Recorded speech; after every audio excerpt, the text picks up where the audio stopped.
talakayang pangkalikasan, kumakatok sa inyong mga kaisipan, upang inyong pakinggan ang mga usapang may kaugnayan sa wastong pangangalaga ng ating kapaligiran. Halina't panoorin ang programang may kaugnayan sa inang kalikasan tuwing Biyernes, alas 2 ng hapon, dito sa Marinduque News, Lucky 7, Channel 3. Talakayang pangkalikasan ng DENR, Marinduque. Isang makakalikasan at mapagpalang araw po sa inyong lahat. Ngayon po, araw ng Biyernes, February 16, taong kasalukuyan, nandito tayong muli para sa isa na namang episode ng Talakayang Pangkalikasan ng DENR Marinduque.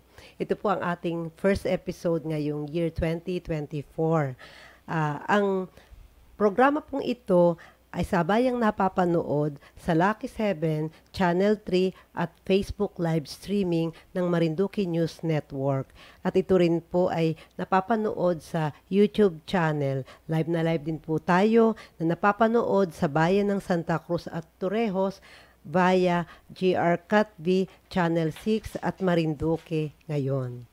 Ang layunin po ng programang ito ay upang patuloy na makapaghatid sa ating mga mamamayan ng mga balita, impormasyon, mga kaalaman tungkol sa mga pulisiya, batas, mga programa ng gobyerno na ipinatutupad ng DENR katuwang ang iba't ibang sangay din ng gobyerno at ng komunidad. Sa ngalan po ng Penro Marinduque, ito po ang inyong lingkod, Amy Diaz, na makakasama nyo bilang host sa programang Talakayang Pangkalikasan ng DENR. Pero bago po ako magsimula sa ating talakayan, lagi po nating gustong batiin muna ang mga, of course, ang pamunuan po ng DENR sa pangunguna ng aming DENR Secretary, Maria Antonia Tony Loizaga, at syempre ang aming DENR Mimaropa family na sa pangunguna po ng aming butihing Regional Executive Director, Felix Mirasol Jr., at syempre ang mga, binabati ko rin ang mga opisyal at ang mga kawani po ng Penro Marinduque. Isang mapagpalang araw din po ang ipinapahatid natin sa ating mga kababayan dito sa Marinduque sa pangunguna ni Honorable Governor Presbitero Velasco Jr. at syempre ang kanyang katuwang na si Congressman Lord Alan Q. Velasco, ang represent ng Lone District of Marinduque, at sa atin pong panauhin ngayon na mamaya po ipapakilala ko sa inyo. Siya po ay mula sa Provincial Environment and Natural Resource Office ng Provincial Government ng Marinduque. At syempre sa lahat po ng ating mga viewers at mga taga-subaybay sa programang ito, magandang hapon po sa inyong lahat. Siya nga po pala, nais po naming pasalamatan ng aming mga katuwang o ang mga partners po ng DENR sa pagpapatupad ng aming mga programa dahil malugod po naming ibinabalita na sa inyo na noong nakaraang taon ang Penro Marinduque po ay nakatanggap ng parangal mula sa Mimaropa Region bilang Best Performing Penro for CY 2022. Bukod po dito, ang inyo pong lingkod ay ginawaran din ng Certificate of Commendation. Ito po ay dahil sa extra effort na ginawa natin tulad ng mga padyak para sa kalikasan, magtanim para sa kinabukasan. Salamat po sa mga nakiisa at sumuporta sa activity namin na ito. Of course, yun pong Saving the Old Tree. Gusto po kasi nating magbigay ng example sa ating mga kapwa, mga mamamayan po at yung pong handog titulo program na tuloy-tuloy pong programa ng gobyerno na pinatutupad ng DENR.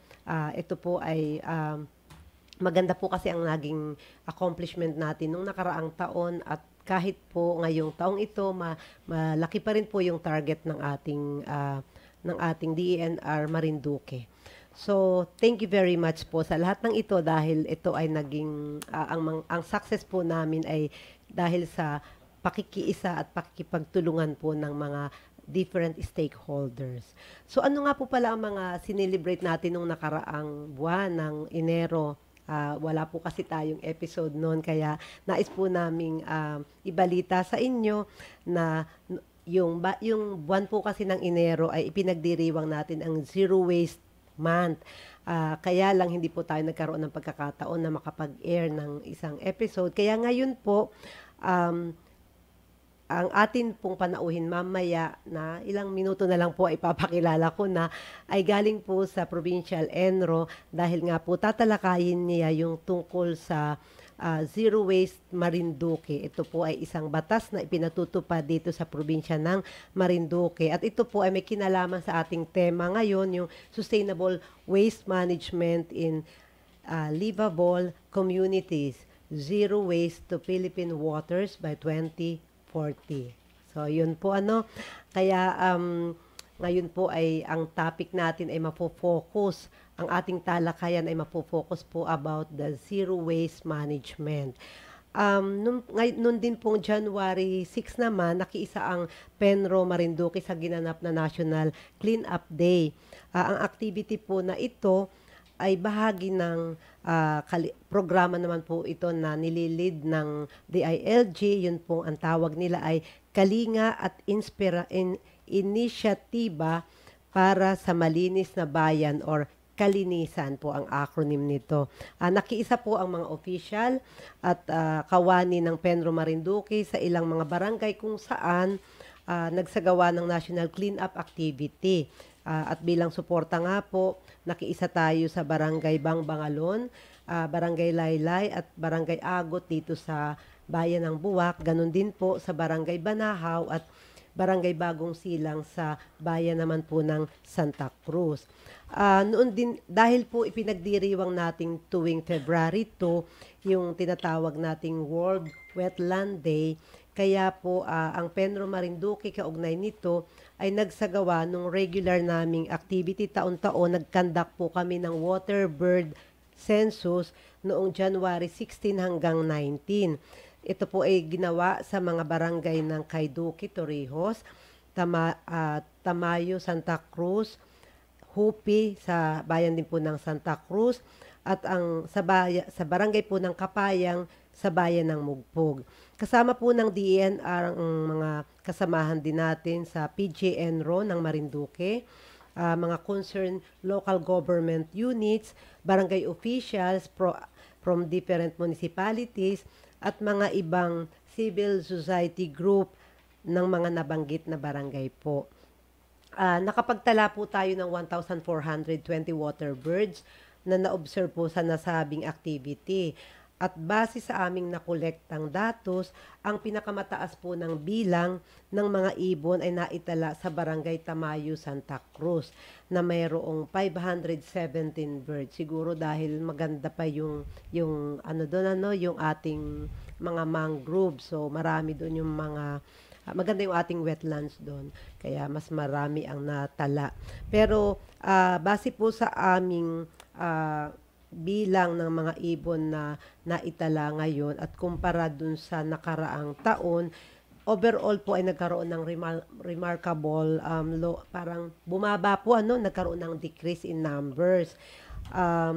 At ito ay ang mga na-identify po natin ng mga kadahilanan ay yung human intervention na mga disturbance from nearby construction site. Nagkakaroon kasi ng mga clearing operation po and yung mga reported bird hunting. Naku, bawal po yan pagka wala po tayong sapat na permit sa pagkakandak nito. At saka po yung full use of fish pond. Dati po kasi yung mga fish pond ay parang may mga mangrove areas na rin at mas marami po tayong nai-encourage. Mas marami pong nag-i-stay doon ng mga water birds. Pero, syempre, kung open na siya, medyo bumababa po ang kanilang bilang. Kaya nananawagan po kami sa ating mga kababayan na magtulungan po tayo na protektahan yung ating mga wetlands at yung mga wild birds. Ito po ay dahil sila ay may importanteng role din na ginagampanan dito sa ating balanced ecosystem.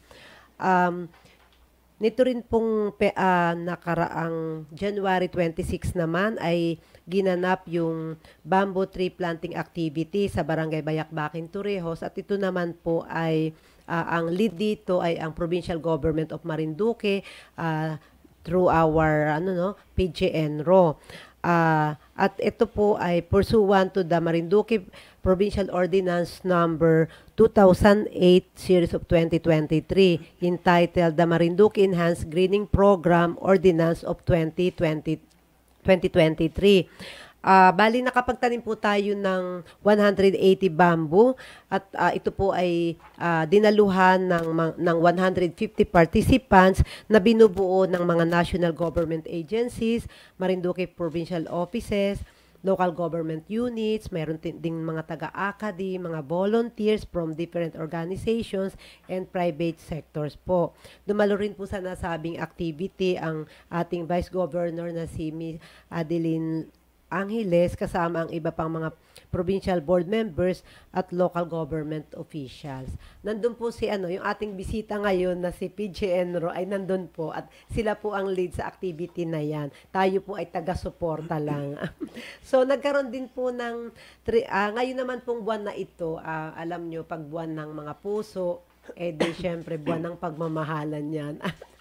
So, mayroon po tayong tinatawag na tree hugging campaign. At kahapon nga po, bali ini-encourage kasi na gawin ito from supposedly February 13 hanggang 16. At kahapon po, February 15, nag-participate po ang Penro Marinduque sa tree hugging campaign ng DENR Forest Management Bureau. Ang napili po naming i-feature ay yung ating native heritage tree. Yun pong ating old dao tree na matatagpuan po sa Barangay Balanacan, Mugpog, Marinduque. Ito po kung makikita nyo, kung papunta kayong Balanacan Pier, ay ito po yung malaking dao na nandun sa gitna ng kalsada. Yan po ay sinave natin. Ang nagbago po ng rota ay yung ating pong road, ang binago ang rota para po maiwasan ito. Ang punong ito ay matagumpay po talaga nating naisalba from being cut with the build program ng ating gobyerno. Ginawan po ng paraan talaga na huwag makasama ito sa mga puputulin na puno na affected ng road widening program dahil sa kanyang ecological and historical significance. At tayo po naman ay nakahingi rin ng tulong sa mga local residents and yun pong local government ng Mugpog. Naway magsilbi pong magandang halimbawa ito na maipakita natin ang ating malasakit, pangangalaga at pagmamahal sa inang kalikasan o sa mga likas yaman. Atin din pong inintroduce ang alternatibong paraan ng pag-celebrate ng Valentine's Day sa pagpapakita ng pagmamahal at pagkalinga sa ating kalikasan through this tree hugging campaign. Kaya atin pong gamitin ang hashtag puno ng pagmamahal or hashtag #OneTreeLove, true love tree love, and FMB Tree Hugging Day. Ayan, yan po ang ating mga extracurricular activity sa mga special events ngayong nitong mga nakaraang araw. At tayo po ngayon ay syempre dadako na sa talagang talakayan natin. At bago po yun ay nais ko munang ipakilala sa inyo ang ating special na panauhin ngayong hapon. Actually, siya po ay nag-request na maiksi lang siyang ipakilala dahil siya ay mahiyain. Joke lang po, engineer. So, ang atin pong panauhin ngayon ay ang Provincial ENRO ng Provincial Government of Marinduque. Actually, ang PGNRO po, yan ang counterpart po ng DENR PENRO. Kumbaga, tayo ay nasa national, sila ang counterpart natin po sa local na pamahalaan, ang PGNRO. At sila po yung in charge din, of course, sa environment, yung mga waste management na pinatutupad ng pamahalaan. So, ang atin pong, dahil nga po sabi ko yung maiksi lang ang request niyang pakilala sa kanya, siya po ay engineer by profession, married sa isa lang ba? Isa lang naman po ano? Isa lang naman. Isa lang. And with 5 children. Yon. So hanggang doon lang po ata ang maipakilala ko. So walang iba po kundi ang ating PG Enro Engineer Edelito Merseni po. Welcome Engineer Merseni dito sa ating talakayang pangkalikasan ng DENR Marinduque. Isang makakalikasang hapon po sa ating lahat. Sa ngalan po ng provincial government, sa amin pong masipag at minamahal po na Governor Presby Velasco, sa ating pong Congressman, Lord Alan Velasco, sa kay PA po natin, kay Mike Velasco. Andito po kami ngayon ng DNR para po magulat at magbigay po ng mga impormasyon sa ating pong solid waste management po. Ano po ang solid waste management ng Marinduque? Yan po ay nakapalo po yan sa environmental code at magbibigay po tayo ng mga bagay-bagay po para po maintindihan po ng mga mamamayan po ng Marinduque kung ano po yung zero waste management ng Marinduque. Bali, yan po ay ang pagbabago po sa mga nakasanayan po nating pamamaraan ng pagtatapon po ng basura at pagpapatibay po ng mga batas patungkol po sa solid waste management ng RA 9003 po, RA 9003 ng Ecological Solid Waste Management Act of 2000. Isinusulong po ng Waste Management Marinduque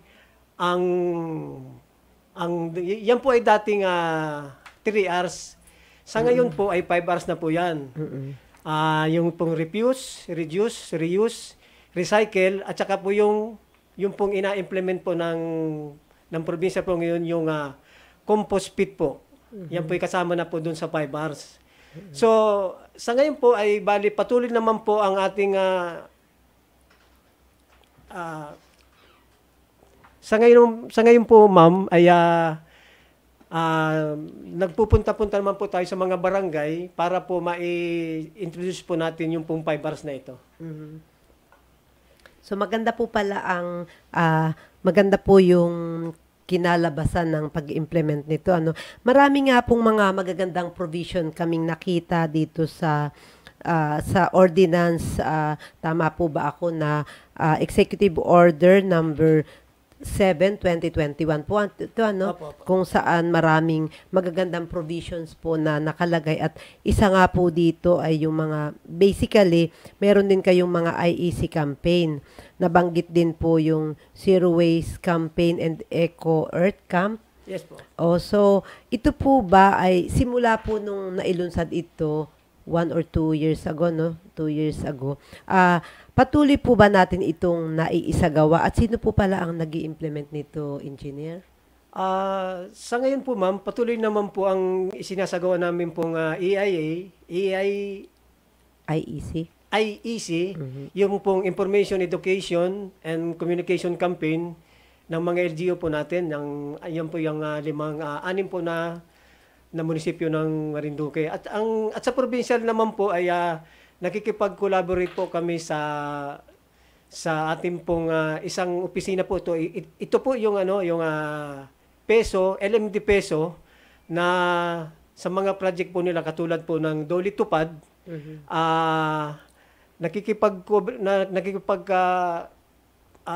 Po kami, collaborate sa kanila para po ipaalam po sa mga mamamayan ang tamang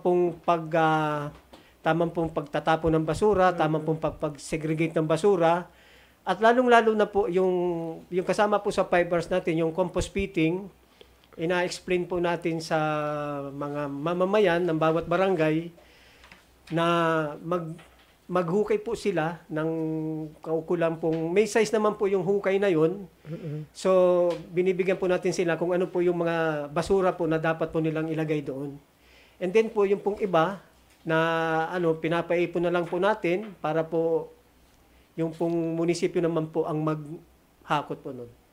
Okay. Opo. Kasi po napaka-importante yung ma-educate nyo yung mga tao, lalo na yung mga nasa grassroots po, dahil yung usaping basura, sa totoo lang po, engineer, ay napaka tagal na problema ng ating gobyerno, at kung paano nga yan masusolusyonan ay nakadepende po yan sa bawat isa sa atin, bawat isang mamamayan, hindi lang po tayo na tayong taga-gobyerno, kumbaga tagapagpatupad lang po tayo ng batas. So dahil nga po nakapaloob naman dun sa executive order yung magkakanda kayo ng IEC, sinasabi nyo na itong peso at saka yung dole ang ginagamit nyo po, bale, sa implementation. Kasi nandun sila po sa grassroots, nandoon yung madami silang nakakasalamuha o nakakahalubilo na sa barangay level. So, at saka, yung pong tungkol sa itong Eco Bricks, ito po ba ay ngayon po yung nai-implement natin yung paggawa ng mga eco bricks. Actually, ang parang nakapaloob po yata doon ay hindi na kukolektahin yung mga single-use plastic. Opo. Bagkus ay magiging parang responsibilidad na lang siya ng mga household, na segregate, tapos gagawing eco bricks. Ano po yung sa eco bricks? Ganito po yun, yung pong 6 nating pong munisipyo ay patuloy naman po sila sa pag-implement po ng no use single plastic. At gumagawa rin naman po sila ng action, yung pong ating mga kinaukulan. Sa ngayon po, kanya-kanya po ang mga munisipyo sa paggawa po ng mga programa na maaring makatulong sa pag-iwas po sa paggamit ng mga single-use plastic. Ito po yung yung po bang yung mga shampoo, yung mga inagamit, yung mga maliliit po bagay, yung mga packaging packaging po ay ina-encourage po natin po ang mga mamamayan po na kung maaari po yung malalaki na lang na mga bottle po na. O kunyari shampoo, shampoo 'di ba may naka-bottle sachet? po siya. Wag na po. Pero sir, uso kasi talaga yung tingi-tingi, nasa kultura din po yung instead of 1 liter ang bibilhin, ang bibilhin ay yung tingi-tingi na nasa sachet. So ang impact naman nun, mas marami po tayong plastic. Even sa food food packaging. So, paano po nila to sa mga barangay at sa mga munisipyo? Yun nga po, patuloy rin naman po ang suporta ng pamahalang panlalawigan po sa initiative po na ginagawa ng mga munisipyo. Sa ngayon po kasi ay ang munisipyo po talaga po ang kumukuha po ng basura po ng bawat barangay. So, nakadepende po sa available po ng pondo, yung pong yung pag-implement po ng ating yung sa zero waste po na yan ng plastic. Kasi po nakapalupod yung 2 kilos of eco bricks equals 1 kilos of rice. Papalitan. Papalitan. Maganda. Opo, ay sa ngayon po kasi Penro ay medyo po hindi pa po na-implement po ng local government yan, medyo sa kakulangan po siguro ng funds po para sa ganyan. So, yun naman po mga LGU, nagalaan naman po sila ng pondo para po doon po sa ganyan na meron din po silang search for best sa makakalikasang barangay. Ay, wow! Talaga po? Ngayon po ay ginagawan na rin po natin ang paraan yan sa tulong po. Lalong-lalo na po si Governor, siya po talaga pong po siya sa mga basura po natin na hanggat maaari po talaga ay maiwasan na po at talaga pong number 1 na po talagang problema ang basura po dito sa Marinduque. So parang nationwide naman yan. Hindi lang po pero nationwide talaga pong universal na po ang problema po natin sa basura. So ginagawa naman po natin ang paraan yan at sa tulong po ng mga local government, lalo na po si Gob ay siguro po sa mga masunod po magbibigyan na po natin ng pondo po para sa ganyan. Kasi gustuhin man natin minsan na magbigay ng incentive ay nakadepende rin naman po yan sa availability ng funds. Pero we really commend din po yung LGU Marinduque dahil yung pagpapasa lang ninyo ng ordinansa or executive order or mga issuances na ganito, ibig sabihin po ay yan na yung first step. Kasi yung sinasabi nyo naman na hindi pa perfect ay yung sa implementation. But what is more important ay yung may nakasulat na po tayong batas na susundin. Diba? So talagang kailangan pong may kapantay na pondo rin po yan. Halimbawa, ang collection ng basura, paano magkukolek kung wala namang mga truck? So, syempre po, ponduhan mo po yung mga truck. O dapat meron din tayong yung mga sanitary landfill. Malaki din pong puhunan ang kailangan dyan. So, bali po itong eco-break, parang nabanggit nyo na ganun pala yung scheme po, ano. Sa ngayon po ba I presume na naka-start naman na ito, may nagagamit na po bang material sa paggawa ng na galing doon sa eco-bricks? Mayroon na po ba? Sa ngayon po, ma'am, patuloy naman po ang mga munisipyo sa proyekto sa paggawa po ng eco-bricks. Patunay po ang LGU Mugpog sa paggawa po ng mga eco-paving bricks na gawa sa shredded po ng mga basura po natin, mga plastic. Ito po ay hinahaluan po nila ng semento. Nilalagay nila ang mga bricks po na ito sa mga parks po, Opo, sa ngayon parang pathway. Opo, sa ngayon po ay ongoing po ang ating menro sa paggawa po ng eco bricks sa bayan po ng Mugpog. Talaga po. Opo, So kay Mayor Libelo po. Kay Mayor Libelo po. Tsaka naman po sa part po namin sa Kapitolyo ay iniinggan nyo naman po namin yung ating pong mga bawat opisina doon na magawa rin po ng yung pong mga plastic po sana ay ilagay na lang po sa tamang lalagyan. Tapos po kung maaari po ay gupit-gupitin na po nila at ilagay po sa isang lalagyan. And then po kukolektahin po natin yan at ilalagay po natin para po maging eco-bricks din po siya. Yung ginugupit at ilalagay sa bote? Ikaw po, sa bote din po na plastic. Opo. And then, dadalhin po natin siya sa gumagawa po ng mga ganyan. So, ito pa lang si Mayor Libelo. Ay, shout out pala kay Mayor Libelo. Shout out po kay Mayor Baka magka-award ka, Mayor. At ikaw pala nag-i-implement na nitong programang ito. Meron na po si Mayor Libelo po niyan. May sample na tayo maipakita po. Parang nabanggit din po dun sa executive order na mayroong Eco Day sa mga public school. Kumusta po ito? Ano po naman itong Eco Day na to sa mga public school? Public school lang ba? Public school po, ma'am. Okay po. Ano naman po itong Eco Day?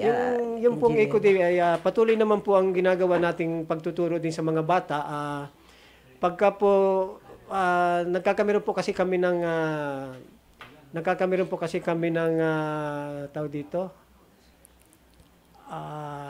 Parang quarterly meeting po ng quarterly meeting po ng Solid Waste Management Board at yung Provincial Solid Waste Management Board.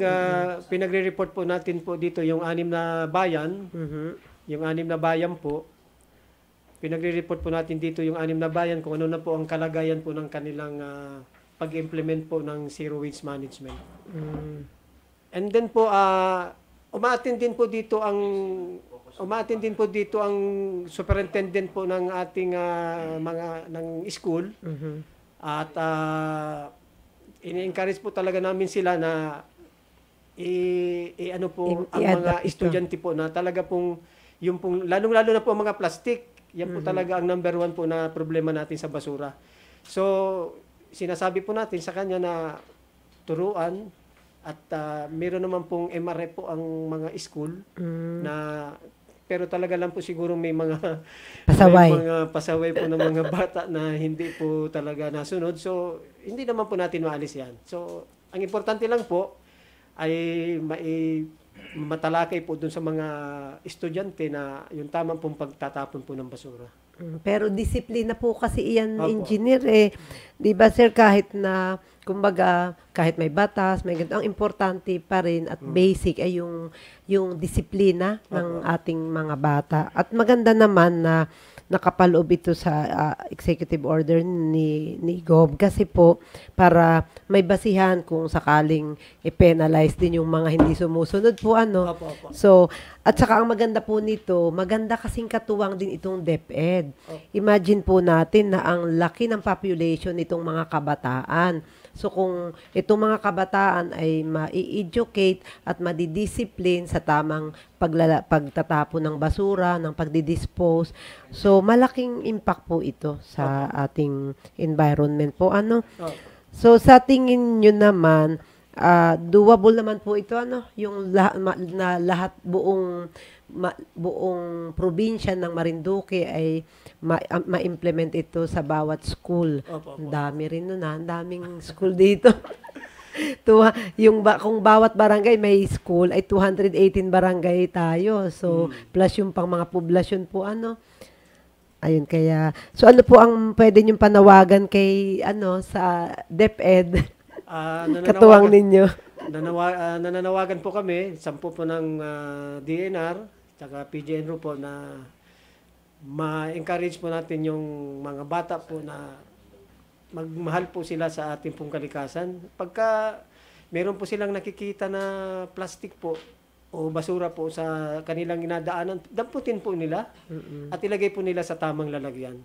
Hindi naman, lahat naman po ng eskwelahan may mga basurahan po yan, meron pong MRF yan, doon po natin ilagay sa tamang lagayan. Oo nga naman, mga simpleng paglalagay lang sa Simple bulsa ng wrapper, wrapper ng candy, di po ba? Sir, dumako po naman tayo dun sa mga e-waste. Kumusta naman po ang pagpapatupad ng ating LGU dito sa about dito sa e-waste? Paano nga ba natin ito i-handle naman at i-manage itong mga electrical, Opo, sa ngayon po kasi yung e-waste po na yan ay yan po kasama na po ngayon kasi din po sa hinahakot ngayon ng mga ng mga dump truck po natin ng bawat LGU. So yan naman po ay nabibili rin naman po yung mga e-waste na yan sa mga junk shop. Sa mga junk shop po. Tsaka po yung pong mga naglalakad po ng mga namimili po. So, ginagawa na rin po natin ang paraan yan na magkameron po tayo ng talagang pong paglalagakan yan, yung mga e-waste na yan. Sa ngayon po kasi,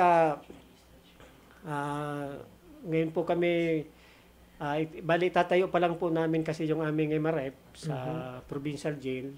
Ito pong taon ito medyo... so, naka-budget po. May budget na po kami doon sa aming MRF.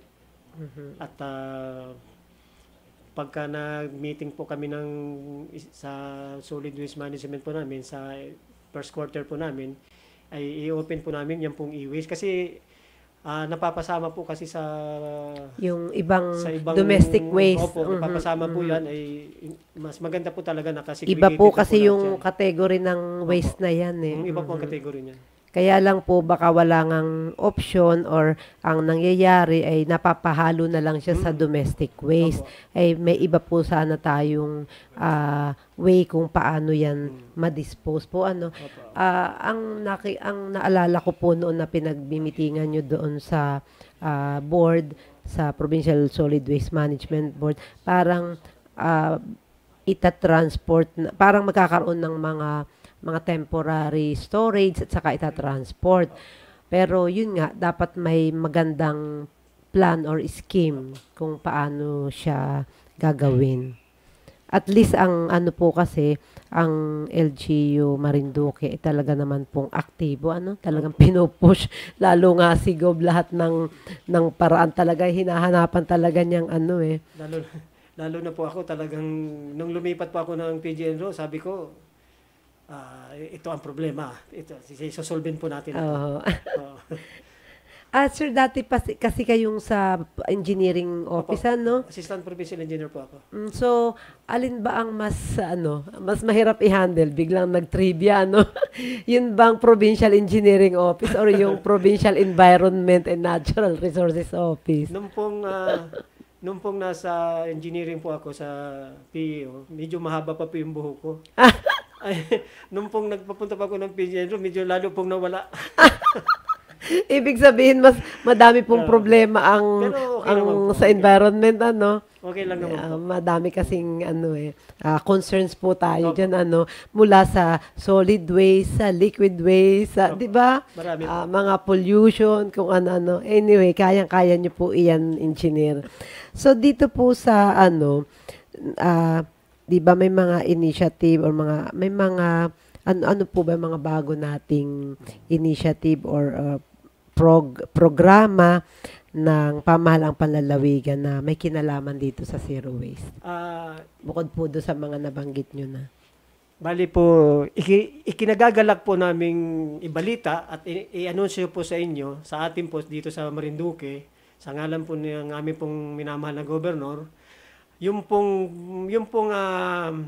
Holcim Philippines po. Pumasok po ang provincial government at saka po local, yung pong mga mayor po natin sa isa pong memorandum of agreement with Holcim Philippines. Bali po, Penro, ito po yung gumagawa po ng semento. Yun nga ang naiisip ko eh. Opo. Cement plant ang meron sa Holcim, di ba? Yes, ma'am. Sa ngayon po ay tapos na po yung ating yung pong memorandum of agreement with Holcim kay Governor po, tsaka dun sa LGU po natin na 5. Sa ngayon po, one time po ay nakapagpahawal na po tayo ng 6 tons of plastic sa Holcim Company. So bali, niluluwas po Opo. itong mga plastic. Opo. Paano po yung proseso ng bali kukolektahin ng munisipyo Opo. ang mga plastic po? Ang ginagawa po ng bawat menro po ay binibail po nila yung ating mga plastic. Hindi lang naman po plastic, katulad po yung mga damit po, yung mga pantalon. Leather, kasama? Sapatos. O kasama po yan. Pati po sapatos? Opo, yung karaniwan po may sapatos po talagang napapasama sa mga ganyan. Basta wag lang po yung mga e-waste po natin. Okay. Hindi po natanggap po ng Holcim Company po yung e-waste natin. So ang bali ito pong yung ano po yung mga waste na pwedeng ibigay doon sa Holcim. Ano yung tinatanggap nila? Yan po yung mga bottled water po. Bottled water, yung mga plastic. Yung PET bottles. Yung mga PET bottles. Oho. Natin. Yan po, isa po yan sa mga ano. So, ang ginagawa po ng mga LGU po dyan, binibuild po nila yan. Pero ang proseso po kasi niyan, dapat po ay malinis po yung kanilang basura na i-build. Kasi po, pagka madumi po, yan po ay ibabalik po ng Holcim Company. At ang LGU po ang magbabayad po nung pagbalik. So, pero sa ngayon po, kami po sa provincial government po ang nagabayad po ng huling po niyan papunta sa Holcim.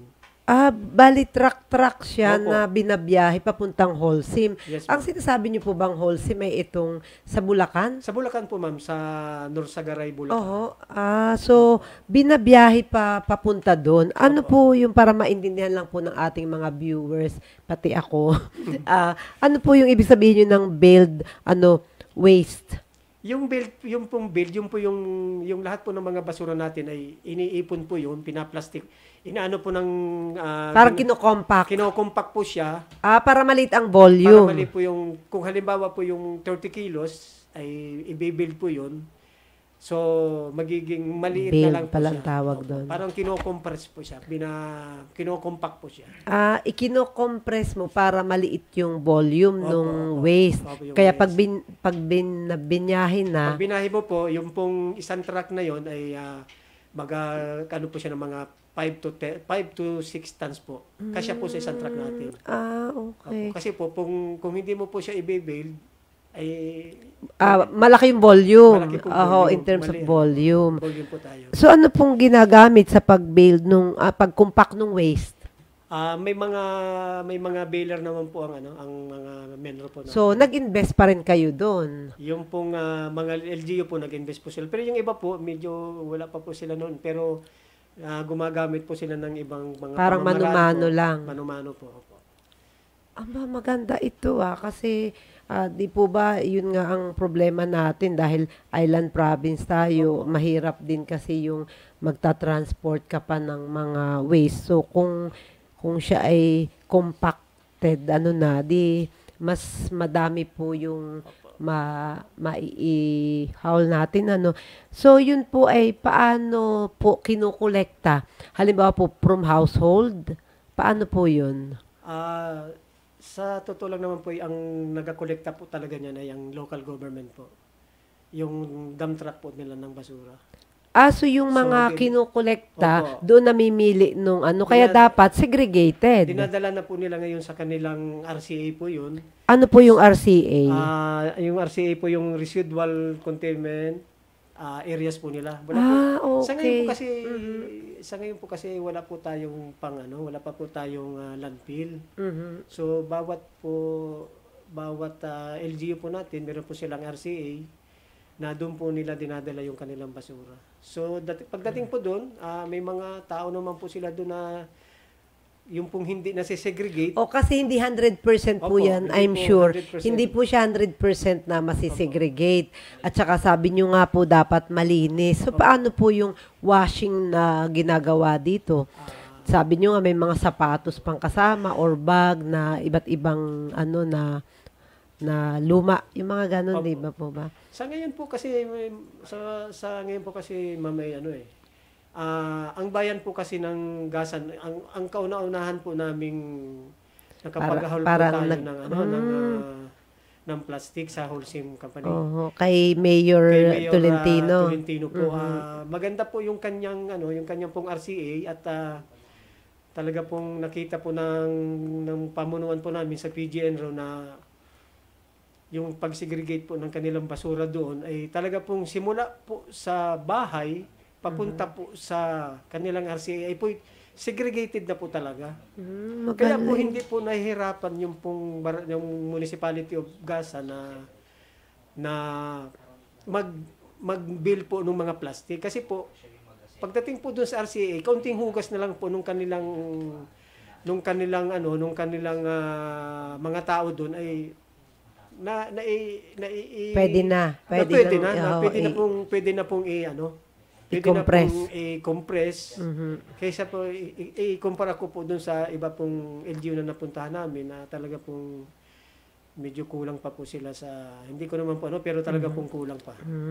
So importante pala na importanteng segregated at importanteng hindi kasali yung mga ibang nabubulok, lalo na yung mga nabubulok. Lalo na po yung nabubulok. Makakasira dun sa Kung sana po nga pagdating pa lang po sana sa barangay, dapat po sana doon pa lang sa barangay ay segregated na po talaga. At napakadali na po ng napakadali na po lahat ng pag-ayos po ng mga plastic natin. Napakadali po. Nasa lang naman yan, cooperation. Nasa cooperation. Kumaga, dapat mag-cooperate ka. Ang hirap naman kasi kung pasaway. Yung pong sa Gasa namin, naka 6 tons na po kami doon, ang hawol po doon. So, siguro po isang hawol na lang po at matatapos na po namin yung Gasan. Okay. Opo. So, ito pong Holcim, wala naman siyang limit na siniset sa atin. Wala po, kasi po ginagatong po nila yan sa paggawa po ng semento. Okay. Akala ko po ihahalo. Hindi po. Ginagatong po nila sa yung po ang inisip ko parang baka... Yung po pinakagatong po nila dun sa paggawa ng semento.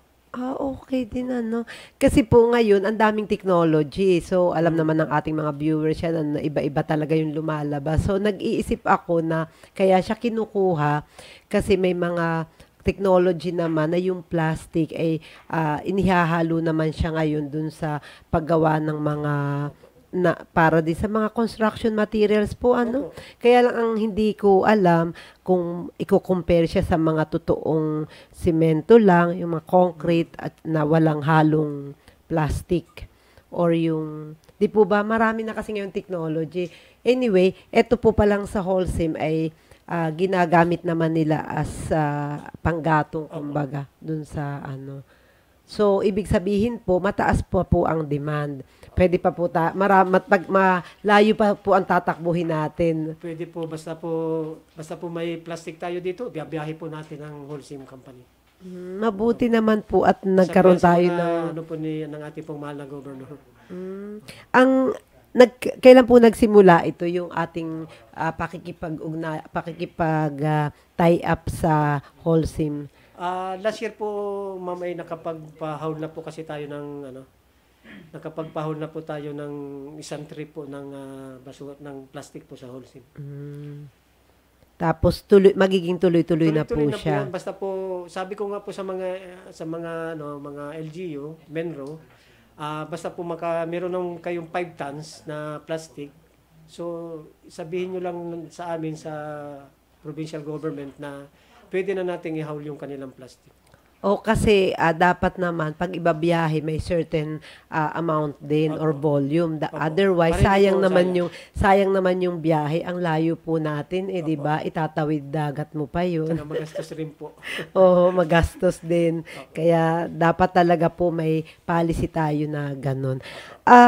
By the way, engineer, ano pa ang mga gusto nyong iparating po sa ating baka may mga gusto kayong i-announce bago po tayo mag-closing sa ating po mga kababayan? Panawagan. Isa lang naman po ang inahiling po ng ating pong kalikasan. Sana po ay simula po sa barangay hanggang po sa mga opisina natin, matuto na po tayong mag-segregate po ng ating pong basura. Maging yung pong disiplina lang naman po ang kailangan natin dyan. At yung pong turuan po yung mga kabataan natin sa pag-aalaga po ng kalikasan, hindi lang po sa basura, at sa pagtatanim din po ng mga puno. At pagprotekta po sa ating mga kalikasan, yung pong ating mga endangered species, wildlife species po natin, hanggat maaari po, ang mga ibon po natin, huwag po nating hulihin. Alagaan po natin yung ating pong mga puno, huwag pong magputol. Kasi po, pag nahuli po ng DNR kayo at saka PGN, sigurado pong may paglagyan po kayo. Yun lang po, at sa ngalan po ng aming Governor Presby Velasco, maraming salamat po, ma'am, sa pag-imbita po sa amin dito. Yun lamang po. Naku, maraming salamat po, Engineer Merseni. Kami po ang lubusan nagpapasalamat sa inyo dahil alam namin na sa kabila ng marami kayong mga appointment ngayon or commitment ngayong araw na ito ay naisingit nyo po na itong na ma-accommodate kami dito sa aming programang ito. Talaga po kasing gusto namin na nakakarating po sa ating mga kababayan ang ating mga programa. Alam naman natin na kayo ay nandun din sa grassroots, pero iba rin po kasi pag may mga ganitong pagkakataon or opportunity na maiparating po natin sa kanila ang ating mga proyekto at programa. Para din po talagang ma-encourage sila at maengganyo na suportahan tayo.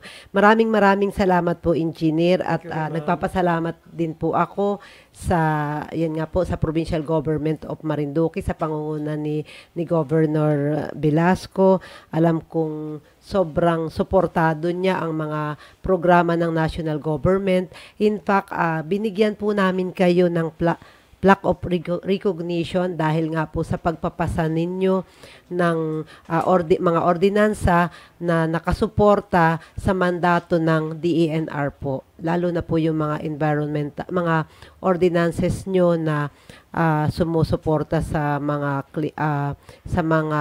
kagaya nito na zero waste management. Meron pa po kayong isang magandang ordinance na siguro tatalakayin na lang natin sa susunod na episode.